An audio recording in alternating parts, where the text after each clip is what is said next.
Doesn't that sound like a river to you? Robert Schumann, the German pianist and composer, was born today in 1810. He's one of the greatest and most representative composers of the Romantic era, so I'm going to say a little about him, but mainly use him as a jumping off point for a wider discussion about the ideology of Romanticism, which I think is so relevant to how we live today. So, Robert Schumann. As a young man, he was forced to study law by his mother, and he embarked on the legal profession, which, like me, he found very boring and meaningless, and so soon he left that career and decided instead that he wanted to be a great pianist.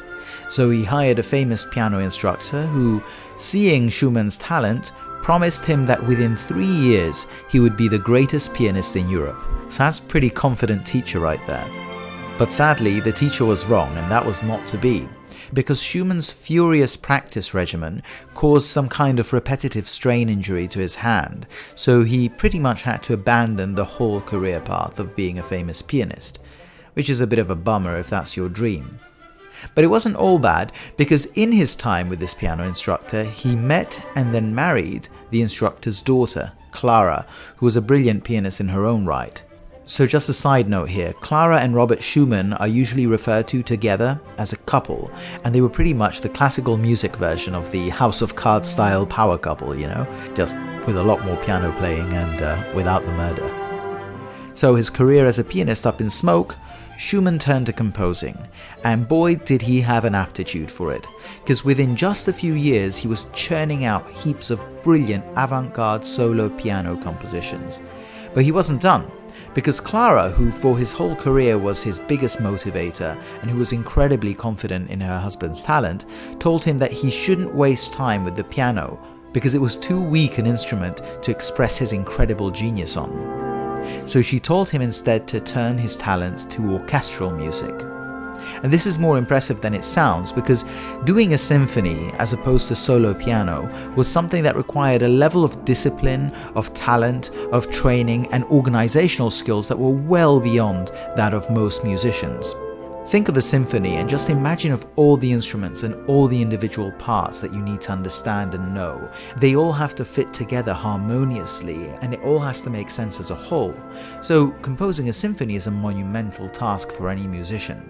A symphony is something you tackle, it's not something you just come up with.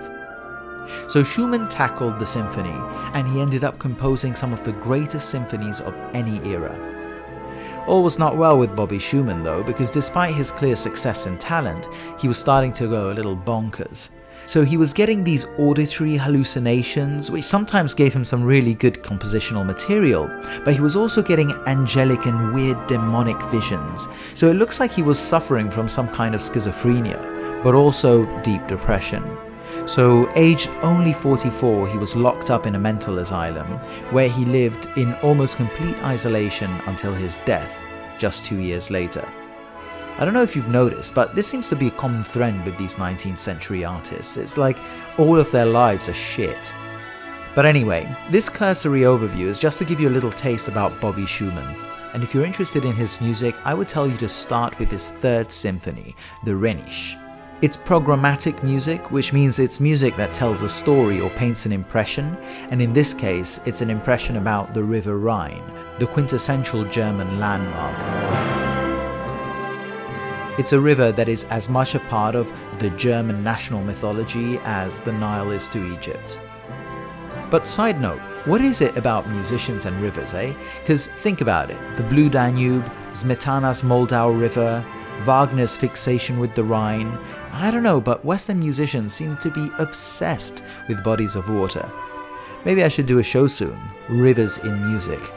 Anyway, that's neither here nor there. Schumann's Third Symphony is a brilliant piece of music that conveys all the exhilarating beauty of this great national symbol and the wild nature that surrounds it, but also some of the man-made monuments along its banks, like the historic Köln Cathedral, to which a whole movement of the symphony is dedicated. I think it's the fourth. But generally, Schumann's Third is also one of the most representative pieces of music from the Romantic period, so that will offer an easy segue into my next segment, after the break.